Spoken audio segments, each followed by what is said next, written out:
Yeah, thanks everybody. I'm from Racing and Wagering Western Australia. Our main app is the Tab Touch app, which is like a sports and racing app.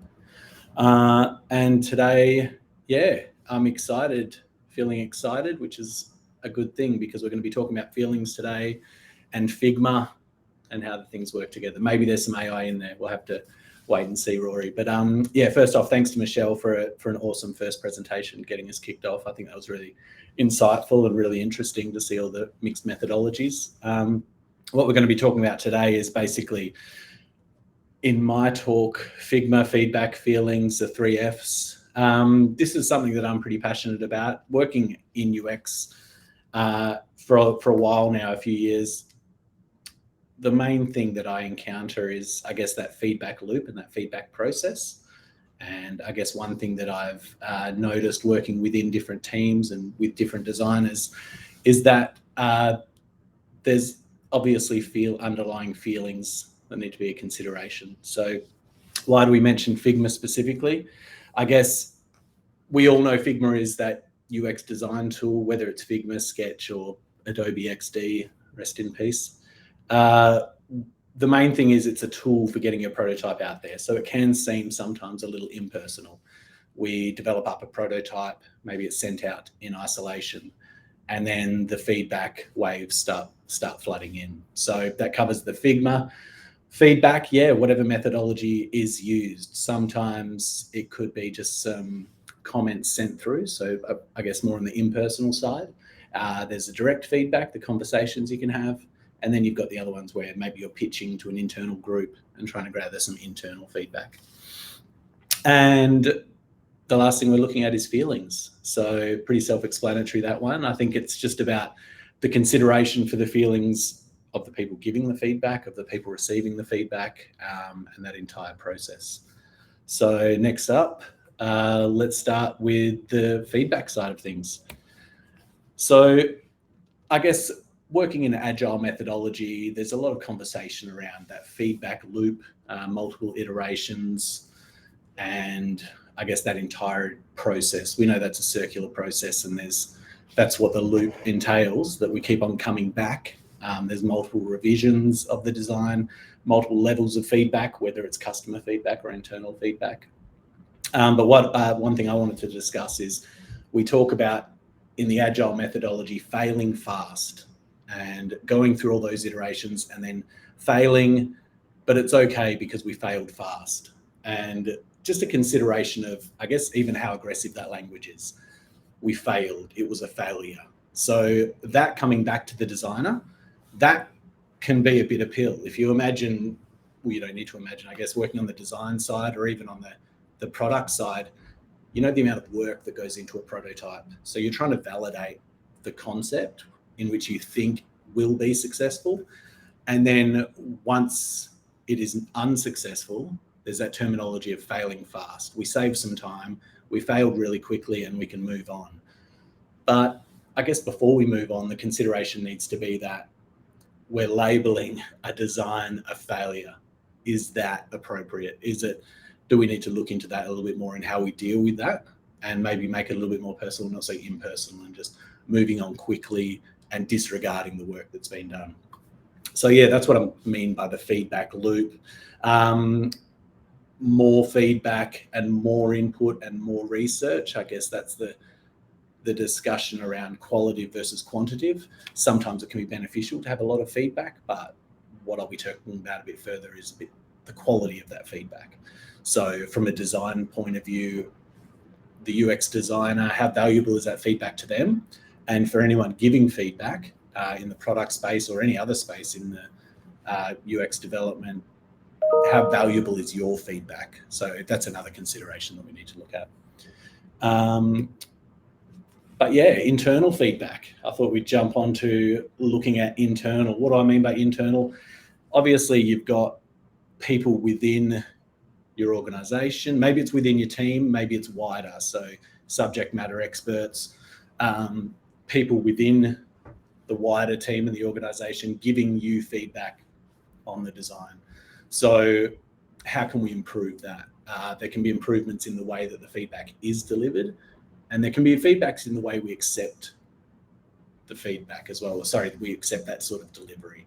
So maximum detail, what do I mean by that? This is actionable detail. So we obviously don't want it to be too verbose, too detailed. It's more about how concise and actionable it is. So obviously the least amount of feedback you could get is somebody to look at something and then say, this experience was bad. I used the prototype, it was not good. That's obviously the minimum, and that's obviously zero benefit to anybody. So we want to know the detail of which parts didn't function correctly. Was it a functionality? Was it design related? Did it not have the business objectives at the front of mind? These are some considerations we can make. So that's what I'm talking about when I say maximum detail. And tied in with that is how constructive it is. So obviously you can frame feedback in a critical way, but also a positive way. So rather than just separating the two, we can focus on parts that are working and perhaps parts that aren't quite working yet. So remember initially we talked about failing, and perhaps one of the prototypes may fail and there may be issues and maybe they're not reconcilable and maybe they're not fixable. But I guess what we really want to do is make sure that any feedback that comes in can be actioned. So actionable feedback, even if we don't know the answers, specific enough that the UX team can go away and revise that sort of input. Within my experience, some feedback can come through as a bit of anonymous feedback. So when I talk about anonymity and visibility, I'm referring to more, maybe you're sent some messages, maybe there's a Slack channel, maybe it's an email, maybe it's just comments on the Figma design or wherever it's shared in InVision. It's more about leaving a little note and someone else to capture that later. Is there going to be anything lost in translation? So when we talk about interpreting that feedback, making sure it's clear, concise, actionable, and I guess not overwhelmingly negative. So negativity as an overall undertone is obviously not what you're trying to convey to the designer. You're trying to value their input, but you also want to make sure that the feedback you're giving is tailored enough to get an understanding from the designer. So I guess one example of that is, I know in a lot of my work, when working for a big organization, obviously the branding is paramount for that organization. One thing that can't be changed is that sort of tone of voice and that brand identity. So working with perhaps a detailed color palette that may feature the brand colors.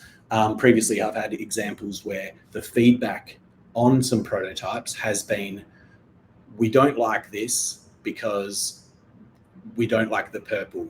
I'm not a fan of purple. There's too much purple on this. Maybe that would be some feedback that would be given. As a designer, how actionable is that?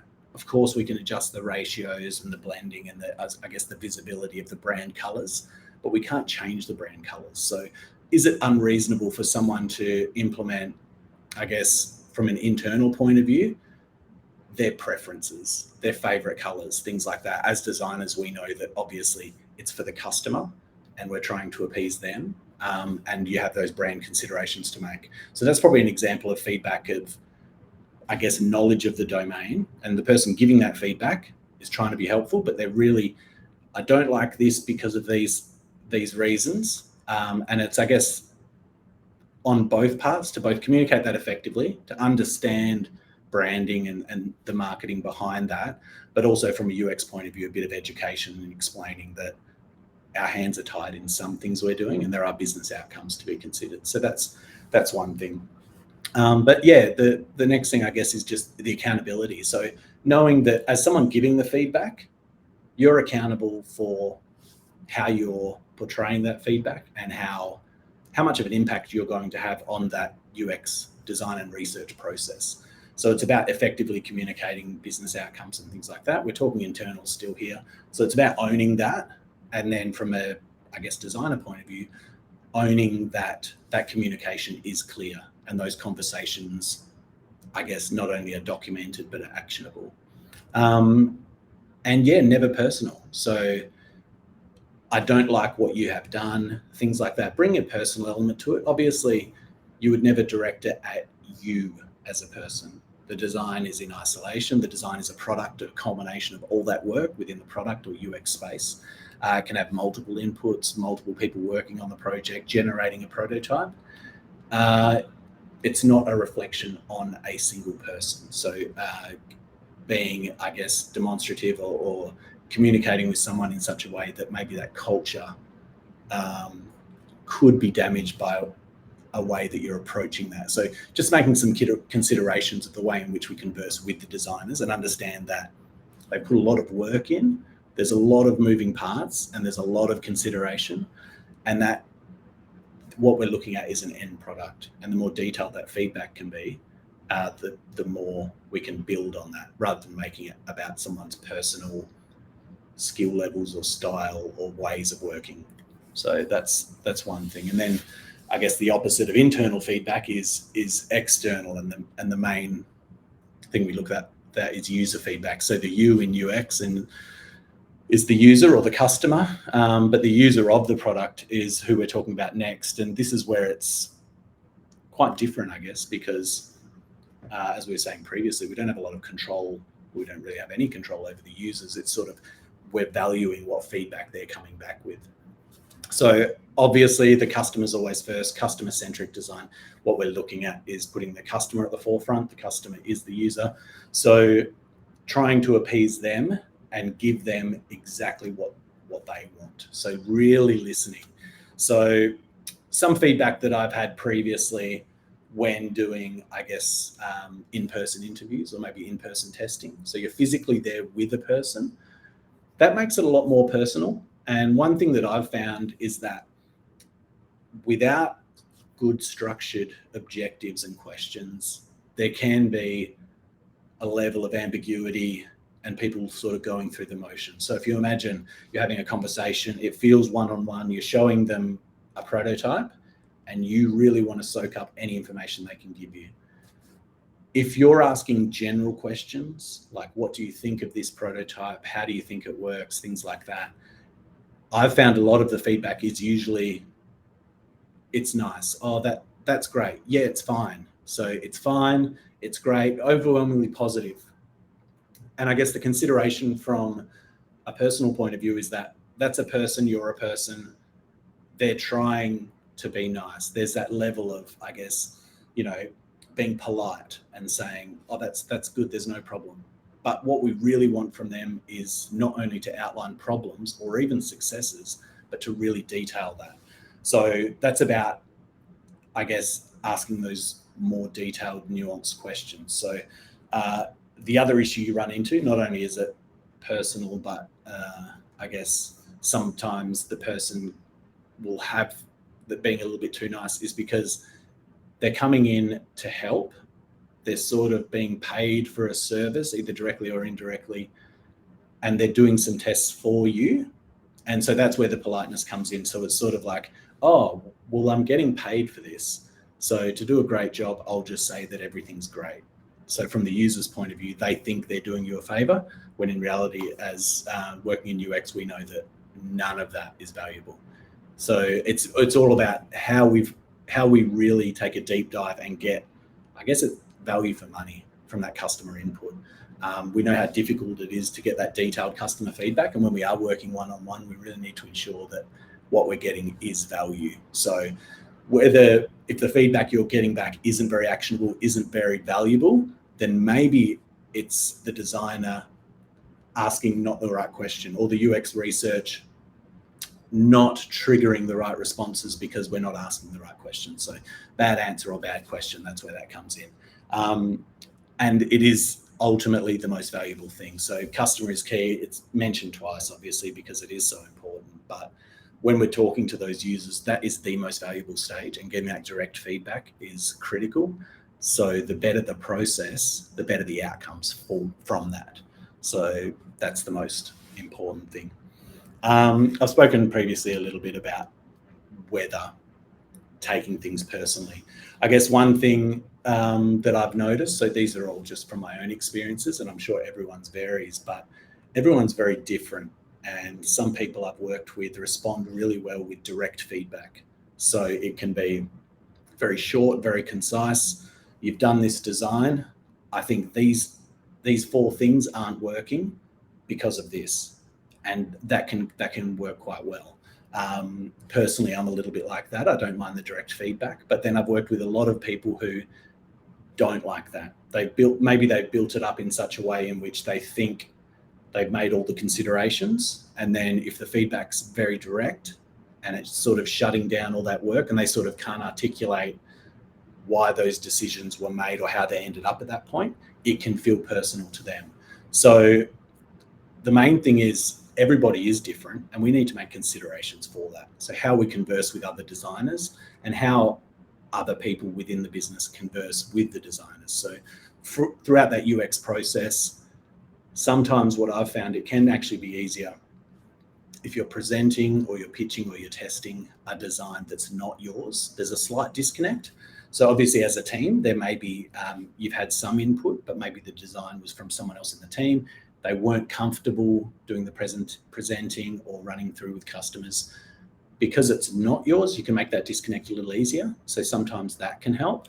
But basically it's just about the value of what we're getting. So the feedback is on what someone's using. It's not personal. They don't know how many people have worked on it. They don't know how it ended up at this point. The customer is just looking at it, and even internally, they're looking at it and they're giving feedback on that. And I guess the moral is you are not the prototype. You are separate to that.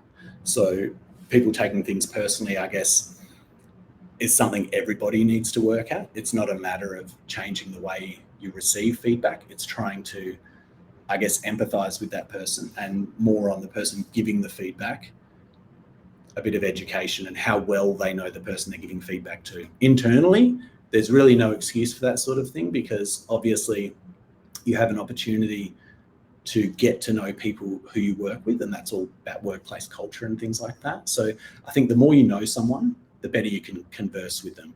And I think that's apparent in almost everything. So if you think of, one analogy would be, people who know each other very well can usually communicate in a very nuanced way. If you imagine sporting teams, they know exactly what everyone on the team is going to do, maybe just by a split signal, maybe it's a look, maybe it's something very simple.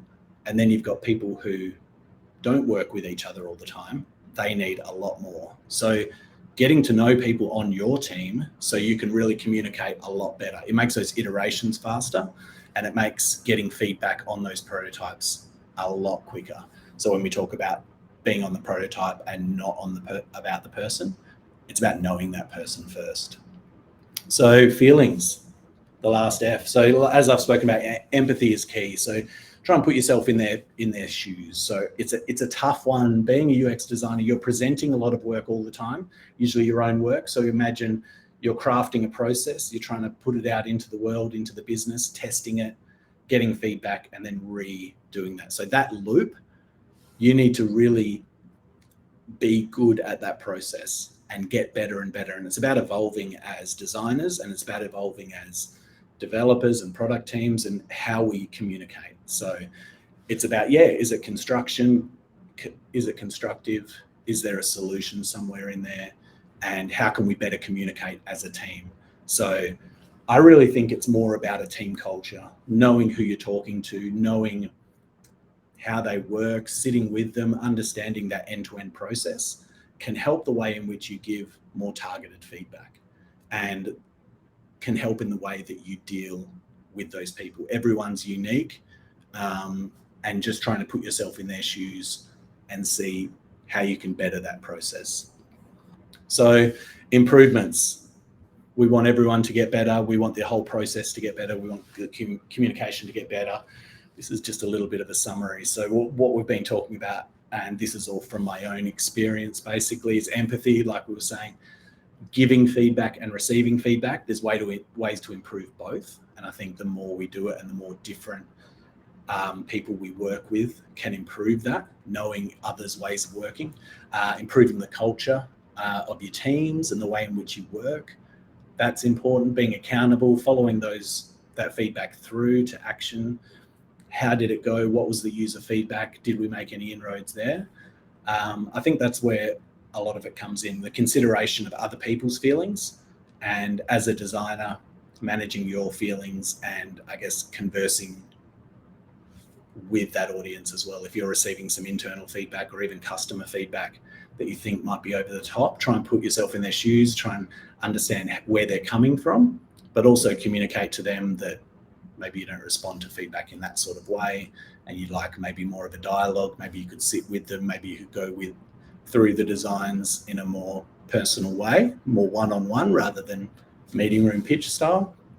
And yeah, just knowing what works well with each person. I think everyone's different, and it's just important to empathize with everyone and acknowledge that, and really change the way in which we work to improve the culture around UX and around user feedback and internal feedback. So I guess the talk is about, does Figma have feelings? And the main takeaway I wanted to have is that Figma doesn't have feelings, but people have feelings. So that's it from me. Thanks very much. Great, thank you very much, Josh. That was kind of a nice way. So my AI thing wasn't right at all. but no, thanks for sharing about. No, a bit of clickbait maybe in the title.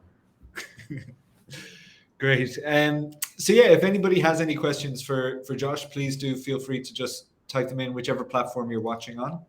But one thing I wanted to start with is, because you made a good point about kind of trying to be constructive with your feedback.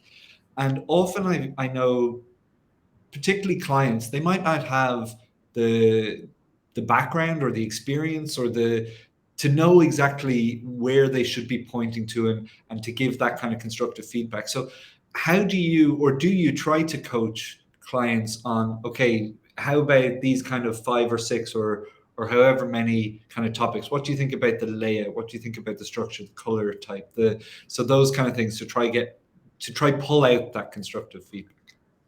Yeah, that's a great point, Rory. And I think that sometimes that's probably unavoidable, but a lot of it is just almost about education. So if you imagine people within organizations, they might not ever deal with the UX design process or almost at all. So I think it's about educating them on why something is the way it is. They don't see all that level of research that goes into it and why decisions are made. So if there's a way in which you can give them a snapshot and to say, this was done for these reasons, and based on feedback, this is why we ended up in this position, then sometimes it can switch their thinking from, rather than looking at a ready-made prototype, as we know, a prototype is almost like a jigsaw cobbled together of all the insights that you found. So I think by communicating that process and getting them on board with that, it can sometimes help them be educated, and the next time they're giving feedback, some of that might pop into their mind. Great, that's a great idea. And do you have, I guess, even internally, because I know the kind of feedback is I want it to pop more, or those kind of things that just doesn't really help anybody.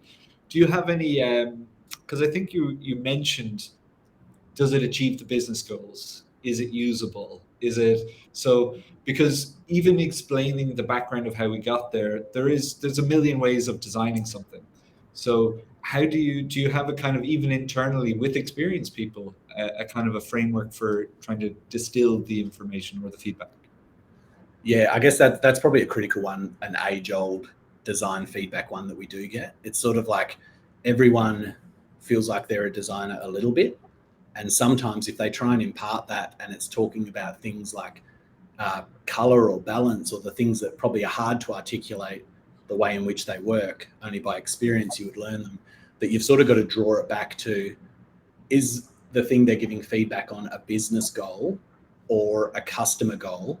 And if it's sort of in between and none of those, that's when you can sort of almost double down and say, from a design point of view, we're aligning with either our previous products or the style guide or this rule set. And I guess that comes down to education as well, because you can have people internally that don't understand that bigger picture, don't understand the framework in which we're working.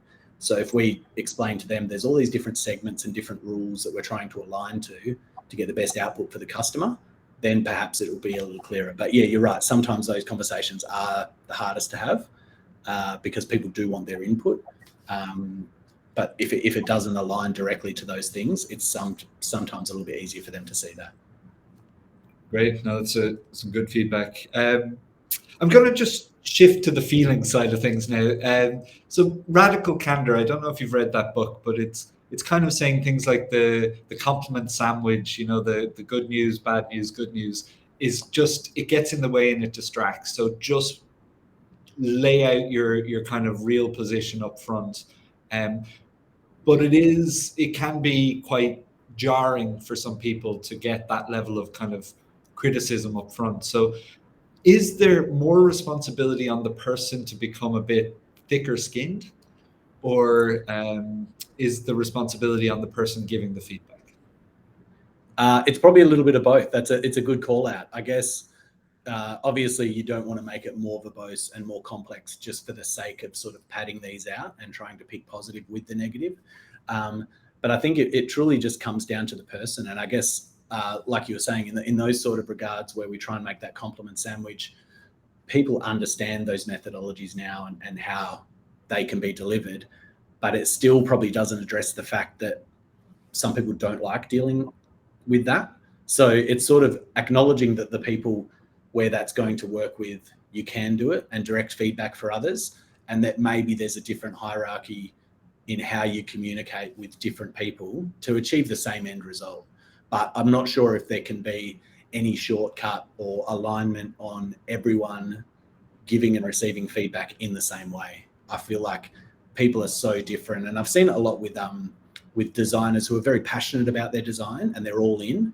And then whenever any of this critical feedback comes back and it's too direct, it sort of can knock them back a bit, and it can make them more apprehensive and less outgoing and take less risks with future design. So I think you've really got to nurture, I guess, younger designers, but also more mature designers that sort of don't respond well to that feedback, just so you're not, I guess, taking 3 steps back. Yeah. No, it's a good point. The people are becoming aware of things, because I deal with a lot of salespeople, and I know their tactics are to compliment you, to try build rapport, but it works. It works every time. Everybody loves a compliment, even though I know exactly what they're doing. Yeah. No, it is very common, and I guess as designers, I think because we're always showing work and getting feedback, you probably do get really good at filtering that out, especially internally. You know the people, how they give their feedback, but initially when you're just getting to know those people and you come off a little too direct, sometimes that can be detrimental to the relationship, I think. Yeah. So I'll ask the final question I have is around something that I think everybody is probably familiar with. And that's, so you've gotten feedback, but you fundamentally disagree with it. So they've articulated themselves well. Maybe they're a senior person. How do you deal with those situations where they're quite adamant on their feedback, but you don't really agree with it? Oh, I guess that's a broad one. There's multiple ways. I guess that what I was speaking about previously about aligning to goals, if you can almost justify why you think it should be your way, perhaps you can win in those regards. But I guess with people higher up, it's a little bit about picking your battles. If we imagine as a designer the control that we have over the way in which something works, if the feedback is to change, 2% of that, is it worth pushing back on that and doing a mountain of other research just to say, oh, here's the presentation on why that feedback won't be implemented and why it's perhaps incorrect? It's sort of, what's the impact on the customer? If they're going to change things because they're passionate about a certain thing and you think it could be detrimental to the customer's experience, that's when you would push back. But I think sometimes you have to let some of those go through. There's no easy way around it. If all else fails and we can't communicate correctly and that feedback's coming down and like you're saying, it's a top down sort of system, sometimes some of those we do have to let through, I feel like. Great. Well, that's a great way to finish up. Be pragmatic, because everything is a balance. Excellent. So that brings us to time. So thank you very much, Josh. Thank you.